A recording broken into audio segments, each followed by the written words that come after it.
کہا جب ہم نے کہا کہ بھائی بیچنے کا ارادہ کر، نہیں بیچنے کا کوئی ارادہ نہیں. ہم نے کہا لو بھائی کاروائی اب شروع ہو گئی، اب بات شروع ہوگی.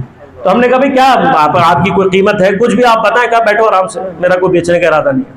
وہ اندر چلا کہ ہم اب یہ سوچ رہے ہیں کہ آئے گا کہ بڑی قیمت لگائے. کہا تھوڑی دیر میں وہ گھر کی سند لے کر آیا اور لا کر ہمارے سامنے رکھ دی. کہ یہ میری طرف سے امام رضا علیہ السلام کی خدمت میں ہدیہ.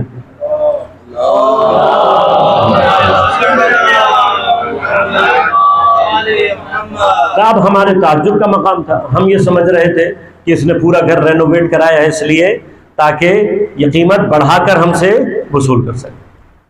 کہ اب ہم سند ہاتھ میں لیے ہوئے حیرت سے اس کو دیکھ رہے ہیں. کہ ہم نے اس سے سوال کیا کہ بھائی تمہیں پتہ ہے نا کہ ہم نے یہ گھر گرانا ہے؟ کہاں معلوم. کہ جب تمہیں معلوم ہے کہ ہم نے یہ گھر گرانا ہے تو تم نے اس کے اوپر اتنے پیسے کیوں لگائے؟ کہ جب آپ پہلی مرتبہ آئے اور آپ نے آ کر مجھے بتایا، اتفاقاً میرے علم میں نہیں تھا، جب آپ پہلی مرتبہ میرے پاس آئے اور آپ نے کہا کہ امام رضا کو میرا گھر چاہیے، اور میں نے اپنے گھر کی طرف دیکھا تو مجھے گھر اپنا اس قابل نہیں لگا کہ میں امام رضا کو دوں.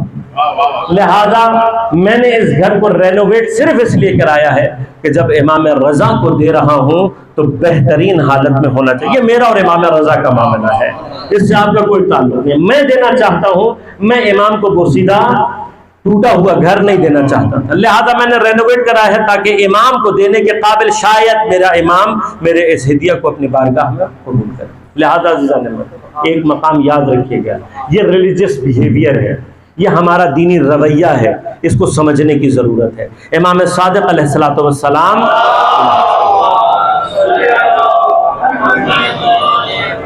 حضرت سے روایت ہے، اور روایت سے آگے بڑھ کر حضرت کی سیرت کے اندر یہ مقام پایا جاتا ہے. حضرت سے روایت ہے کہ صدقہ مستحق کے ہاتھ میں آنے سے پہلے خدا کے ہاتھ میں جاتا. اور ایک مقام پر امام نے یہ عمل کر کے دکھایا، کسی فقیر کو، کسی مستحق کو صدقہ دیتے ہوئے حضرت نے اس کے ہاتھوں کا بوسہ لینا چاہا تو اس نے ہاتھ کھینچ کر کہا مولا آپ میرے ہاتھ کا بوسہ لینا. فرمایا تیرے ہاتھ کا بوسہ نہیں لے رہا. اس میان کہیں نہ کہیں خدا کا وہ ہاتھ موجود ہے کہ تیرے ہاتھ میں آنے سے پہلے یہ صدقہ خدا کے ہاتھ میں پہنچتا ہے. گویا میں خدا کے ان ہاتھوں کا بوسہ لینا چاہتا ہوں. عملاً کر کے دکھایا امام نے. تو اب یاد رکھیے گا یہ ریلیجس بیہیویئر، خدا کے نام پر دینے والی چیز یہ سوچ کر دیا کرے کہ جو ہم دینے جا رہے ہیں یہ مستحق کو نہیں دے رہے، خدا کو دے رہے ہیں. لہٰذا صدقے کے نام پر پرانے کپڑے، پرانے جوتے، پھٹی پرانی چیزیں نکالتے ہوئے یہ سوچا کریں کہ خدا کے اکاؤنٹ میں آپ کی دی ہوئی چیز جو جا رہی ہے وہ کس کیفیت کے ساتھ جا رہی ہے. یہ ریلیجس بیہیویئر ہے کہ اس نے امام کو اپنا گھر بہترین حالت میں تیار کر کے دیا. آیت اللہ میانہ جی جب ان کے بارے میں بات تھی تو انہوں نے کہا کہ آقا آپ جگہ تلاش کر لیں، ہم پیمنٹ کر دیں گے. تو آقا کے دفتر والے کہتے ہیں ہم نے گھر تلاش کیا بڑی مشکل کے بعد، لیکن ایک ایسی لوکیشن میں حرم کے نزدیک اور ایک اتنا زبردست ہوادار اور بڑا گھر ہاتھ آ گیا اور مناسب ترین قیمت. کیا جی ہر چیز بہترین، آخری معاملہ صرف اتنا ہے کہ آقا آئیں گے اور آنے کے بعد گھر کو ایک دفعہ دیکھ کر اوکے کریں گے اور ہم نے باقی تمام معاملات حل کر. وہ کہتا ہے دفتردار جب آقا آئے اور انہوں نے گھر ابھی داخل نہیں ہوئے، باہر سے ایک مرتبہ گھر میں جھانکا اور جھانکنے کے بعد مجھے یہ گھر نہیں چاہیے. اب جب آقا نے کہہ دیا تو بحث ختم ہو گئی. تو ہم نے دوبارہ گھر ڈھونڈا، بالآخر ہمیں کوئی اور جگہ مل گئی. آقا نے آ کے دیکھا، اوکے کیا، ہم وہاں شفٹ ہو گئے. وہ کہتا ہے بڑے عرصے میرے دل میں یہ بات رہی کہ اتنی زبردست لوکیشن کا اتنا زبردست گھر اور آقا نے اندر جائے بغیر باہر سے دیکھ کے منع کر دیا. تو بڑے عرصے تک میرے دل میں یہ بات رہی اور ایک مرتبہ مجھے موقع مل گیا تو میں نے آغا سے خود ہی پوچھ لیا. میں نے کہا آغا وہ اتنا زبردست شاندار گھر آپ نے وہ گھر چھوڑ دیا، بالآخر یہ بھی مناسب ہے لیکن وہ بہت ہی زبردست گھر تھا، تو آپ نے لیا کیوں، منع کیوں کیا؟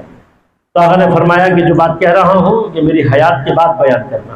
کہا کہ کیا بات ہے؟ کہا جب میں نے گھر میں دیکھا، جھانکا تو مجھے معلوم ہو گیا کہ اس گھر میں معصیت الہی کو انجام دیا جاتا تھا. اب یہ ایک مرحلہ میرے لیے اور تشویش کا ہو گیا کہ آقا تو اس گھر میں کبھی آئے نہیں اور داخل بھی نہیں ہوئے، باہر سے صرف گھر میں جھانک کر آپ کو کیسے پتہ لگ گیا؟ کہ میں نے اس کے بعد تحقیقات شروع کی. جب تحقیقات شروع کی، جا کر میں نے جس اسٹیٹ ایجنٹ نے رابطہ کیا تھا، اس کے پاس گیا، اس سے پوچھا، آخرکار مجھے پتا لگا کہ اس مکان خالی ہونے سے پہلے یہ مکان انگلینڈ کی ایمبیسی کے افراد کے پاس موجود تھا، اور کہا جب میں نے تحقیقات کی تو پتا لگا کہ وہ لوگ اس مکان میں شراب پیا کرتے تھے، جوا کھیلتے تھے، اور بہت ساری معصیتیں تھیں جو انجام دیا کرتے تھے۔ اب میں کسی مقام پر جانا نہیں چاہتا، صرف اتنا بتانا چاہتا ہوں، اگر انسان کے اندر طہارت نفسانی اس مقام پر پہنچ جائے تو نفس اتنا پاک ہو جاتا ہے کہ فَأَلْهَمَهَا فُجُورَهَا وَتَقْوَاهَا، جس گھر کا ظاہر اتنا زیبا اور اچھا ہے لیکن خدا نے اس کے فجور کو اس پاکیزہ نفس کے اوپر ظاہر کر دیا۔ بس ایک سوال چھوٹا سا، وہ اتنا سا ہے، اگر امام کا ایک ادنا سا خادم اس گھر میں داخل نہیں ہونا چاہتا، اس گھر میں نہیں رہنا چاہتا جس میں معصیت الہی انجام دی جاتی ہو، تو کیا اس گھر میں خود امام تشریف لا سکتے ہیں؟ اس جگہ جناب سیدہ تشریف لا سکتی ہے کہ جہاں پر معصیت الہی کو انجام دیا جاتا ہو، جہاں گناہ انجام دیے جاتے ہو، اور پھر ہم اگر رضا خانہ تیار کر کے ائمہ کو دعوت دے رہے ہیں اور ہمارا گھر پاک اور پاکیزہ نہیں ہے، تو کیا ہماری دعوت پر امام آئیں گے؟ جب امام کا خادم ایسی جگہ پر جانا نہیں چاہتا، اور اسے ایک منزل اور آگے بڑھ کر فرمایا کہ مومن کا قلب اللہ کا حرم ہوتا ہے، جب اللہ کے بنائے ہوئے اللہ کی مخلوقات کا عالم یہ ہے کہ وہ ناپاک اور پاکیزہ جگہ میں نہیں جاتے، اگر میرے سرائے دل میں گناہ اور معصیت ہے تو خدا کا نور میرے قلب میں کس طریقے سے آ سکتا ہے؟ لہٰذا یہ طہارت نفسانیہ، یہ طہارت کہ جو انسان اپنے اندر ایجاد کرتا ہے، اب یہ تمام مراحل ہیں ایمان کی تمام منازل کے ساتھ، آخری منزل کیا ہے؟ عمل صالح۔ یہ عمل صالح یہ ابتدائی منزل نہیں ہے، یہ انتہائی منزل ہے۔ کیوں؟ اس لیے کہ اب تک ہم نے جتنے اعمال کا ذکر کیا، یہ عبادات سے آگے بڑھ کر واجبات اور مستحبات اور مکروہات سے پرہیز، ان ساری جب آپ کیفیات سے باہر نکلتے ہیں تو اس سے بعد، یعنی یہ تو واجبات اور مکروہات وہ چیزیں جو ہم نے انجام دینی ہیں بلا، اس سے آگے بڑھ کر جب آپ نوافل سے باہر نکلتے ہیں، مستحبات میں آگے نکلتے ہیں، تو پھر حسنات شروع ہوتے ہیں۔ حسنات وہ ساری نیکیاں ہیں کہ جن کا دائرہ عام طور پر مستحب کے دائرے میں نہیں آتا، بلکہ اس سے ہٹ کر للہن نیکیوں کو انجام دینا، آپ کا تمام اور تمام حسن عمل جو آپ انجام دینے والے ہیں وہ سارے کا سارا حسنات میں آتا ہے۔ اس حسنات، کسی مومن کی مدد کر دینا، کسی کے لیے اور کوئی مشکلات اس کی ہو تو حل کر دینا، سے لے کر حسن خلق کی بہت سارے مقامات، یہ سب کیا ہیں؟ حسنات۔ ان حسنات سے آگے کا درجہ کیا ہے؟ مقام بر، مقام ابرار۔ لن تنالوا البر حتى تنفقوا مما تحبون۔ آپ مقام بر اور ابرار تک اس وقت تک نہیں پہنچ سکتے جب تک کہ کیا نہ کریں، اس چیز کا انفاق کرنا نہ شروع کریں مما تحبون، جو آپ کو خود پسند ہو۔ یعنی کیا؟ اپنی پسند کے اوپر دوسروں کی پسند کو فوقیت دینا، ترجیح دینا، یہ مقام ابرار ہے۔ جب انسان اس مرحلے پر پہنچ جائے تو مقام بر ہے، لیکن مقام عمل صالح نہیں ہے۔ مقام عمل صالح کون سا مقام ہے؟ خود لفظ کے اندر موجود عمل صالح، نیک عمل نہیں ہے، بر کا مقام نہیں ہے، بلکہ کون سا مقام ہے؟ صلاح نکلی ہے فساد کے مقابلے پر۔ عمل صالح سے جو مراد ہے وہ عمل ہے کہ جو معاشرے کے اندر پھیلنے والے فسادوں کے مقابلے پر اصلاحاً انجام دیا جاتا ہے، یعنی ایک ایسی معاشرتی ذمہ داری کہ جہاں کہیں پر بھی آپ معاشرے کے اندر فساد کو پھیلتا ہوا دیکھیں، اس فساد کے مقابلے پر قیام کرنا اور پھر اس فساد کے مقابلے پر اصلاح کرنا، یہ مقام صالح ہے۔ عمل صالح کیا ہے؟ عمل صالح نیک عمل نہیں ہے۔ عام طور پر ترجمہ کیا جاتا ہے جو ایمان لایا اور نیک عمل کیا، نہیں، نیک عمل عمل حسنات ہے، نیک عمل عمل ابرار ہے، لیکن عمل صالح اگر انجام دینا ہے تو وہ معاشرے کے فساد کے مقابلے پر اصلاح کی کیفیت ہے۔ بس جب تک انسان اس طریقے سے آ کر معاشرے میں اپنا رول ادا نہیں کرتا کہ اس کے ذریعے سے معاشرے کے اندر اصلاح پیدا ہونا شروع ہو، تب تک وہ عمل صالح کی منزل کو حاصل نہیں کر سکتا۔ اب جب عمل صالح ایمان کی اس کیفیت کے ساتھ پیدا ہوتا ہے، تب انسان کے اندر وہ مقام طیب ایجاد ہونا شروع ہوتا ہے کہ جو اس کے نفس کو پاکیزگی دے کر اس مقام پر پہنچا دیتا ہے کہ جہاں پر اس کا نفس اتنا پاکیزہ ہو جاتا ہے کہ کسی مرحلے میں یہ نفس اس مقام پر پہنچتا ہے کہ اس نفس کو اپنی حیات کے لیے، اپنے سلسلہ حیات کو جاری کرنے کے لیے حتیٰ مادے کی اس کثافت کی محتاجی بھی باقی نہیں رہتی۔ یہ پاکیزگی کا مرحلہ ہے۔ یہ دنیا مقام، دنیا کو دنیا کیوں کہا جاتا ہے؟ دنوف سے۔ عام ترین لفظ جو اس مادے سے آپ نے سنا ہوا ہے وہ لفظ ادنا۔ ادنا کا معنی کیا ہوتا ہے؟ پس۔ عالم مادہ کو عالم پس کیوں کہا جاتا ہے؟ اس کی بحث اپنی جگہ پر، لیکن عالم مادہ کی کم ترین پستی یہ ہے کہ اس عالم مادہ کے اندر بہت سارے مقامات کو ظہور دینے کی کیپیسٹی ہی موجود نہیں ہے۔ لہذا جب روح ترقی کر کے بعض مراحل میں پہنچتی ہے تو پھر عالم مادہ کے اندر کیپیسٹی باقی نہیں رہتی۔ اب یہ وہ مرحلہ ہے کہ جہاں پر ایمان اور عمل صالح کے ذریعے سے جب نفس پاکیزہ ہو جاتا ہے تو پھر دو مقامات ہیں، یا وہ اپنے عمل صالح کے ذریعے سے اس مقام پر پہنچتا ہے کہ خدا اس کے اوپر لطف کرتا ہے، اور پھر وہ عارف اس مقام پر پہنچ جاتا ہے کہ جہاں خدا اس کو یہ صلاحیت عطا کرتا ہے کہ وہ اپنے اس جسم مادی سے اپنی روح کو جدا کرتا ہے اور عالم ملکوت کی کیفیات کو درک کرنا شروع کر دیتا ہے۔ یہ ان لوگوں کے لیے ہے جو ریاضت سے، جو عبادات سے اور بہت سارے اس طرح کے مراحل کو طے کر کے ان مقامات کو درک کرتے ہیں۔ لیکن دوسرا راستہ کون سا ہے کہ جو ایمان کے ساتھ عمل صالح کی منزل میں داخل ہوتے ہیں، ابھی عبادات کی کثرت نہیں ہے ان کے ساتھ، ابھی احتیاط کی کثرت نہیں ہے، ریاضتوں کی کثرت نہیں ہے، لیکن عقیدے کو اس طریقے سے سمجھنا کہ پھر اس عقیدے کا ظہور عمل صالح کے ذریعے سے ہو اور انسان معاشرے کی اصلاح میں اس جگہ تک پہنچ جائے کہ اگر اصلاح کے لیے اپنے خون کی قربانی بھی دینا ہو تو وہ اپنے خون کی قربانی دینے کے لیے تیار ہو جاتا ہے۔ یہ وہ مقام شہادت ہے کہ جہاں پر شہید گرچہ ظاہری طور پر عابد نہیں ہے، گرچہ ظاہری طور پر زاہد نہیں ہے، گرچہ ظاہری طور پر بہت زیادہ ریاضتیں انجام نہیں دے رہا، لیکن جو عقیدہ آیا ہے اس کے اندر، اس عقیدے کا ظہور عملی صورت میں اس طرح سے ہے کہ جس چیز پر ایمان لے آیا ہے اب اس کے ایمان کے ذریعے سے اصلاح کی کیفیت کو معاشرے میں انجام دینے کے لیے حتیٰ اپنے خون کی قربانی دینے کے لیے آمادہ ہو جاتا ہے۔ اب جب یہ آ کر اپنے خون کی قربانی دیتا ہے تو پھر خدا اس کے اوپر سب سے بڑا لطف کیا کرتا ہے کہ یہ دنیا کے سامنے قتل ہو رہا ہوتا ہے، خدا یہ کہہ رہا ہوتا ہے وَلَا تَقُولُوا لِمَنْ يُقْتَلُ فِي سَبِيلِ اللَّهِ أَمْوَاتٌ بَلْ أَحْيَاءٌ وَلَكِنْ لَا تَشْعُرُونَ، کہ دیکھو اس نے جب اب میرے راستے میں اپنے ایمان کو اپنے عمل صالح کے ذریعے سے اس مقام پر پہنچایا کہ عمل صالح کو انجام دینے کے لیے حتیٰ اپنی جان کی بھی قربانی دے دی تو یہ قتل ہو تو ہو جاتا ہے لیکن مردہ نہیں ہے، بل احیا بلکہ زندہ ہوتا ہے، ولکن لا تشعرون لیکن تمہیں اس کی حیات کا شعور اور ادراک نہیں۔ اس لیے کہ یہ حیات جب مادے کی کیفیتوں سے ترقی کر جاتی ہے تو اس کو درک کرنے کے لیے بھی ایک ایسے شعور کی ضرورت ہے کہ جس کے ذریعے سے اس حیات کو درک کیا جا سکے۔ یہ مرحلہ سارے کا سارا خود عزاداری سید الشہداء ہمارے اوپر حضرت کا ایک ایسا احسان ہے کہ جس کے ذریعے سے ان تمام مقامات کو حاصل کیا جا سکے۔ یہ واقعاً امام حسین علیہ السلام کا اپنے چاہنے والوں کے اوپر احسان، یہ احسان ہے۔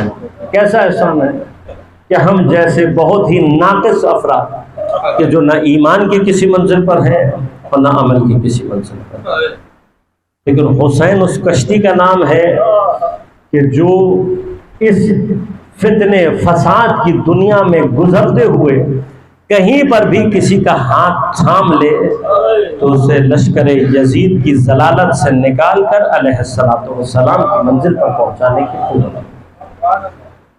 لہذا ان ایام سے استفادہ کریں۔ یہ کشتی ہے حسین علیہ السلام جو عزاداری کی صورت میں ہر سال اپنا جریان پیدا کرتی ہے۔ علامہ تقی جعفری اپنے زمانے کی واقعاً علامہ شخصیت، نہج البلاغہ کے اوپر 27 جلدوں میں شرح لکھی، اپنے زمانے کی واقعاً علامہ طباطبائی کے بعد حوزے میں اگر کسی کو علامہ کہا گیا تو علامہ تقی جعفری اللہ ہے۔ فرماتے ہیں کہ سفینہ حسین وہ سفینہ ہے جو ان اشکوں پہ سفر کرتا ہے جو دل کی گہرائیوں سے نکلتا ہے، ان اشکوں پہ سفر کرتا ہے۔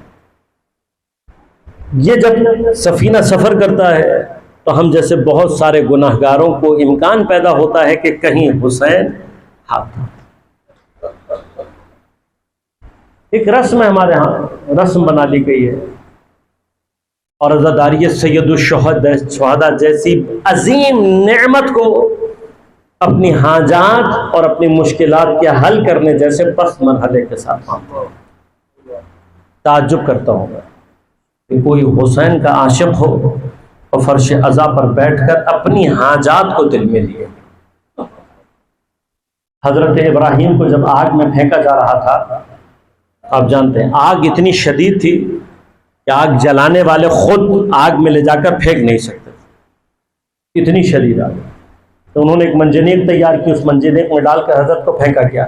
تو اب چند سیکنڈز کا کام ہے، یہ چند سیکنڈ، کچھ ہی سیکنڈ لگے، ان چند سیکنڈ میں ہر لمحے حضرت ابراہیم اس حرارت کے نزدیک ہو رہے ہیں کہ جو ان کو جلا دینے کے لیے کہا، اور عین اس حالت، لمحوں کا کام، ان لمحوں میں حضرت جبرائیل نے آ کر حضرت ابراہیم سے سوال کیا، ابراہیم مدد چاہیے؟ حضرت ابراہیم کا جواب کیا تھا؟ کبھی موقع رہا اچھا تفصیل سے عرض کروں کہ معصوم کا امتحان ہم سے زیادہ مشکل ہے، لفظوں کی بھی پکڑ میں۔ اگر حضرت ابراہیم کہہ دے کہ ہاں مدد چاہیے، تب بھی نبوت ختم ہو جاتی، چل جاتی، اور اگر یہ بھی کہہ دیتے کہ کسی کی مدد نہیں چاہیے، تب بھی حضرت ابراہیم جل جاتے، نبوت ختم ہو جاتی۔ کیوں؟ جبرائیل سے مدد مانگنا تو سمجھ میں آتا ہے، لیکن یہ کہنا کہ کسی کی مدد نہیں چاہیے، لفظوں میں خدا کا انکار ہے، گرچہ نیت نہ ہو، معصوم کے لفظ کی بھی پکڑ۔ تو حضرت ابراہیم کا عارفانہ جواب کیا تھا؟ کہ ہاں مدد کی ضرورت ہے، لیکن تیری مدد کی ضرورت ہے۔ تو جس کی مدد کی ضرورت ہے اس کو پکارتے کیوں نہیں؟ اس سے زیادہ عارفانہ جواب، کیوں نہیں دعا مانگتے؟ جواب حضرت ابراہیم کا کیا تھا؟ حسب ان سوالی علمہ بحالی، مجھے سوال سے روکا ہوا ہے، میں نہیں کر رہا، کافی ہے میرے لیے، میں سوال نہیں کرنا چاہتا۔ کیوں؟ علمہ بحالی، اس لیے کہ وہ میرے حال سے واقف ہے۔ مگر ہمارے زمانے کے امام کی ہمارے اوپر نگاہ نہیں ہے، ہمارے حالات سے زیادہ کون واقف ہوتا ہے؟ خدا کے لیے عزا کی کیفیت کو اپنے لیے تبدیل کر، فرش عزا پر آ کر مانگ لو جو مانگنا ہے، امام تمہارے ساتھ بیٹھے ہیں۔ آپ کے گھر میں کسی کی انتقال ہو جائے اور پرسہ دینے والا اپنی درخواست ساتھ لے کر آئے، آپ کو کیسا لگے گا؟ زمانے کے امام کو فرش عزا پر دعوت دے کر، سیدہ سلام اللہ علیہ کو اپنے فرش پر دعوت دے کر ہم اگر اپنی جیبوں میں درخواست لیے پھر رہے ہیں تو ہم کر کیا رہے ہیں؟ اتنا تو ایمان ہونا چاہیے نا۔ وہ جانتے مسئلہ کے عشق میں مانگنا ہے، میں بھی خاموش ہوں، وہ بھی کیا ہوا آنکھ میں، ایک ایک چیز جاننے کی۔ فرش عزا پر آ کر اگر سید الشہداء کے علاوہ کچھ طلب کیا ہے تو سید الشہداء کے ساتھ انصاف نہیں۔ ان ایام عزاداری میں اپنے آپ کو، اپنے قلب کو، اپنے گھروں کو سید الشہداء کے نزدیک لانے کی کوشش ہے۔ آئمہ کیا چاہتے ہیں؟ آئمہ چاہتے ہیں کہ تمہاری شکل دیکھ کر لوگوں کو پتہ لگ جائے کہ تم حسین کے عزادار، گھروں میں، دفتروں میں، بازاروں میں، دکانوں میں، ہر جگہ تمہاری شکل دیکھ کر پتہ لگے کہ تم حسین۔ بس اتنا۔ کتنے دن؟ صرف یہ 10 دن، اس سے زیادہ نہیں مانگا۔ باقی آپ کی عزاداری، باقی تمام مراتب ان 10 دنوں میں تاکہ اپنے کھانوں کو سادہ بناؤ، غریبوں کی طرح، مصیبت زدوں کی طرح سے کھانا کھاؤ، اپنے گھروں سے آسائش کے تمام مقامات کو ترک کرو، انٹرٹینمنٹ کی ہر چیز کو ختم کرو۔ کیوں؟ تاکہ معلوم ہو کہ تم عزادار۔ اور یہ وہ تبلیغ ہے کہ جو زبان سے نہیں، عمل سے انجام دیتے ہیں۔ میں اپنے بچوں کو سمجھا نہیں سکتا، لیکن اگر میرا بچہ مجھے آزادار دیکھے گا آزادار بن جائے گا۔ صرف اور صرف اپنے تمام افکار، اپنی تمام کیفیات کو امام حسین کے ساتھ جوڑیں۔ اس کشتی سید الشہداء میں حضرت کے ساتھ سفر کرنے کی کوشش کریں۔ حسین کربلا میں اکیلے کیوں ہوئے؟ کبھی سوچئے گا، کبھی سوچئے گا کہ وجہ کیا ہوئی ہے۔ حضرت ابراہیم تمام مقامات پر آ کر کیا کہہ رہے ہیں کہ ہاں مجھے مدد کی ضرورت ہے، تیری مدد کی ضرورت نہیں ہے۔ تو پھر کیا ہوا کہ حسین کربلا میں ایک وقت پر آ کر کہہ رہے تھے حل من مغیث۔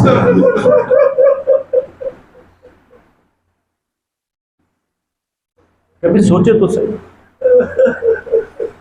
ابراہیم آگ میں جاتے ہوئے کیا کہہ رہے ہیں؟ کسی کی مدد کی ضرورت نہیں ہے سوائے خدا کے۔ لیکن پھر کیا وجہ ہے؟ کیا وجہ ہے کہ حسین کربلا کی زمین پر کھڑے ہو کر کیا کہہ رہے ہیں؟ حل من مغیث، یغیثنا، ہے کوئی ہماری مدد کرنے والا؟ وہ کیا چیز ہے جو حسین کو استغاثے پر مجبور کر رہی ہے؟ اور اس استغاثے کی صدا کس کے لیے لگا رہے ہیں؟ بس آزاد۔ جب میرے مولا نے یہ صدا بلند کی نا، اس وقت کی صدا پر صرف دو جواب ملے ہیں حسین کو۔ ایک جواب گنج شہداء سے آیا، جب کچھ لاشیں تڑپ تڑپ کر یہ کہہ رہی تھی مولا اگر خدا مجھے موقع دے تو ہم دوبارہ آپ کی خدمت میں حاضر ہو جائیں۔ دوسرا جواب خیموں کے اس نالہ و فریاد کی آواز سے آیا جو خیموں سے برپا ہوئی۔ حضرت ایک مرتبہ خیمے کے پاس تشریف لائے، لا کر پوچھا جناب زینب سے، کہا بہن کیا کوئی بچہ دنیا سے چلا گیا ہے؟ پیار کی شدت سے کہا بھائی بچہ کوئی مرا تو نہیں ہے، لیکن تمہارے علی اصغر نے جب سے تمہارے استغاثے کی آواز کو سنا ہے اپنے جھولے میں ٹھہر نہیں رہا۔ ارے جناب علی اصغر کے ماننے والوں، کبھی تو سوچو کہ حسین کے استغاثے کا معنی کیا ہوتا ہے۔ ارے 6 مہینے کا سپاہی ہے، نہ ماں کی گود میں آرام پا رہا ہے، نہ جناب سکینہ کے پاس بہل رہا ہے۔ ایک مرتبہ کہا لاؤ ربا اپنے بچے کو مجھے دو، میں کوشش کرتا ہوں شاید اس کے لیے پانی کی کوئی سبیل ہو جائے۔ میرا سلام ہو جناب ام رباب کے عرفان پر۔ ارے دنیا کی کوئی ماں اگر حالات خراب ہو اپنے بچے کو حتی باپ کے حوالے نہیں کرتی، لیکن سلام ہو میرا باپ کے عرفان کو۔ ابھی حسین نے صرف اتنا کہا، وہ ماں جو دیکھ رہی ہے کہ صبح سے لے کر اب تک اس مقتل سے کوئی زندہ واپس نہیں آیا، چپ چاہو اپنا لاننا حسین کے حوالے کر دیا۔ ارے حسین لے کر چلے ہیں، لیکن ماں ہے ایک مرتبہ دروازے خیمہ پر آ کر بیٹھ گئی، حضرت سے میدان کی طرف دیکھ رہی تھی۔ بس میں کچھ نہیں کہوں گا، لیکن ایک مرتبہ تو ذرا سوچو، جب دور سے جناب رباب نے دیکھا ہوگا حسین ہاتھوں پر کسی کو لیے کھلے 7 مرتبہ آگے جا رہے ہیں، 7 مرتبہ پیچھے آ رہے ہیں، پھر آتے آتے حسین نے راستے کو تبدیل کیا، اس نے خیمے کی طرف جا رہے ہیں۔ ارے کتنے خیال ہوں گے جو رباب کے دل میں آئے ہوں گے، لیکن یہ عرفان جناب رباب ہے۔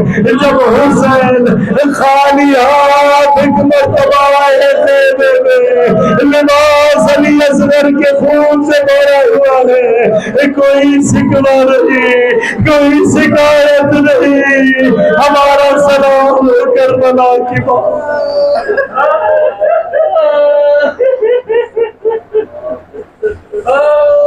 الا ولعنۃ اللہ علی القوم الظالمین وسيعلم الذين ظلموا ماتم حسین۔